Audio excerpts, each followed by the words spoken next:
टुनटुनी और अंशु दोनों बच्चे बहुत ही परेशान थे क्योंकि उनकी माँ अभी तक काम से नहीं लौटी थी।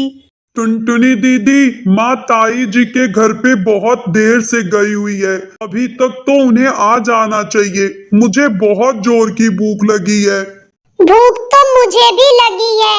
चल हम दोनों ताई जी के घर से माँ को बुलाने चलते हैं। कुछ ही दिन पहले टूनी के पति की मौत एक दुर्घटना में हो गई थी, जिससे टूनी पर मुसीबतों का पहाड़ टूट गया। घर की स्थिति बहुत ही खराब हो गई। घर खर्च के लिए टूनी अपनी जिठानी के घर उधार मांगने गई, लेकिन उसकी जिठानी ने उधार देने से मना कर दिया। टुनटुनी, मैं तुझे उधार तो नहीं दे सकती, लेकिन हाँ, मेरी नौकरानी काम छोड़कर चली गई है।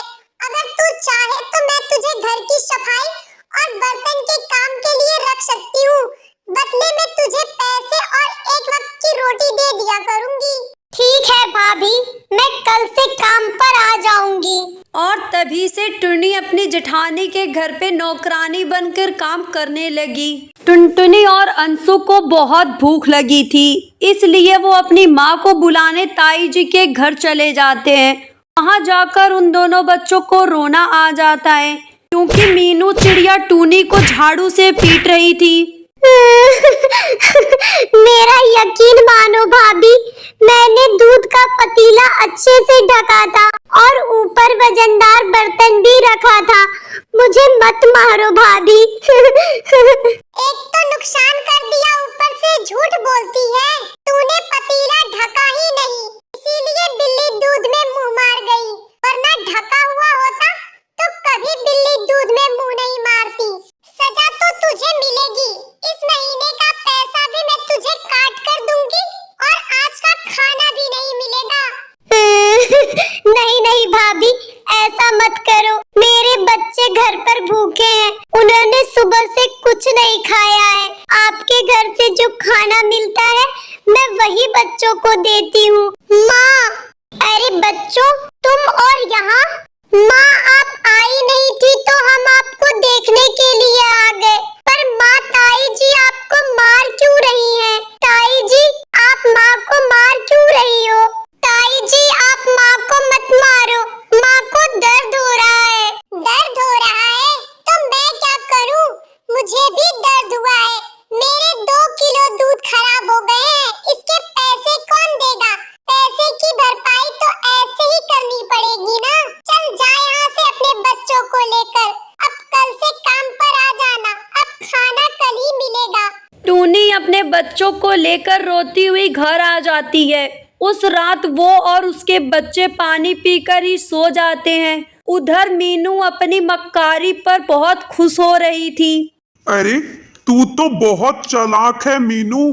दूध का पतीला खुला छोड़ दिया और इल्जाम टूनी पर लगा दिया। तो और क्या, कोई बिल्ली दूध पर मुंह नहीं मार गई थी। वो तो मैंने टूनी पर झूठा इल्जाम लगा दिया था ताकि ये पैसे बच जाए और उसे थोड़ा डर भी रहे। अरे डरना भी तो जरूरी है, वरना सर पर चढ़ जाएगी।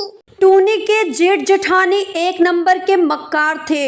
उन्हें उस गरीब मजबूर माँ पर और उसके बच्चों पर बिल्कुल तरस नहीं आया। अगले दिन टूनी अपने बच्चों को समझा बुझाकर काम पर चली जाती है। टूनी की आंखें आंसुओं से भरी थी। वो चुपचाप घर में झाड़ू लगा रही थी। काम करते टूनी को थोड़ी देर क्या हो गई, मीनू उसे फिर से मारने लगी। एक तो काम भी देर से की और ऊपर से झाड़ू भी तोड़ दी। इस झाड़ू के पैसे कौन देगा बता? मैंने ये झाड़ू नहीं तोड़ी भाभी, ये झाड़ू पहले से ही खराब हो रही थी। मैंने आपको कई बार बोला कि झाड़ू खराब हो रही है, लेकिन आपने नहीं सुना। तो क्या मैं झूठ बोल रही हूँ? कल से नई झाड़ू लेकर आना, नहीं तो काम पर आने की कोई जरूरत नहीं है। भाभी, आपने मुझे कितने दिन से पैसे नहीं दिए हैं और आपको तो पता है झाड़ू कितने महंगे आते हैं और मेरे पास पैसे नहीं है और मुझे तो कोई उधार भी नहीं देगा। मैं झाड़ू कहाँ से लाऊंगी भाभी? मुझे कुछ नहीं सुनना। जब तू झाड़ू खरीद लेना तब काम पर आ जाना। टूनी चुपचाप अपने घर आ जाती है और उदास होकर अपने रूम में बैठ जाती है। तभी टुनटुनी और अंशु अपनी माँ को उदास देखकर बहुत ही दुखी होते हैं। टुनटुनी दीदी, माँ के पास पैसे नहीं है, हमें ही माँ के लिए झाड़ू लानी होगी।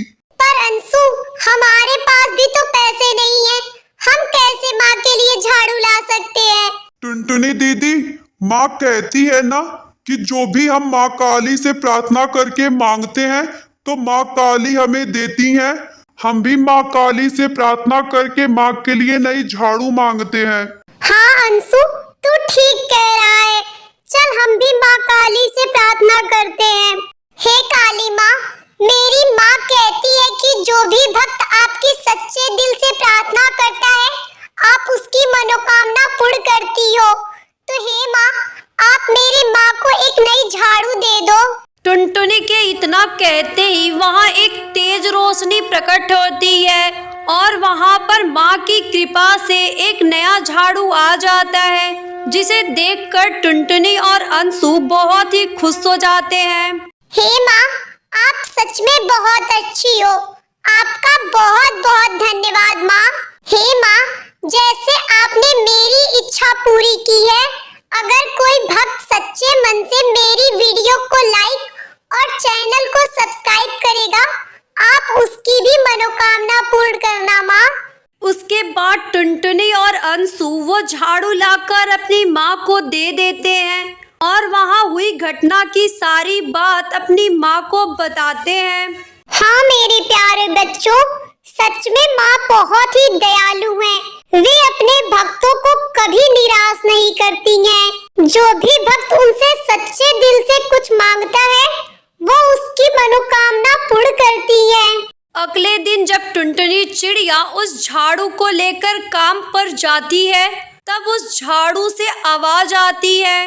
टुनटुनी, अब तुझे काम पर जाने की कोई जरूरत नहीं है। मैं एक जादुई झाड़ू हूँ। तुम मुझसे जो भी मांगोगी वो तुम्हारे सामने आ जाएगा। उस दिन के बाद टुनटुनी चिड़िया उस जादुई झाड़ू से अपनी जरूरत की सारी चीजें मांग लेती है और अपने बच्चों के साथ खुशी खुशी रहने लगती है।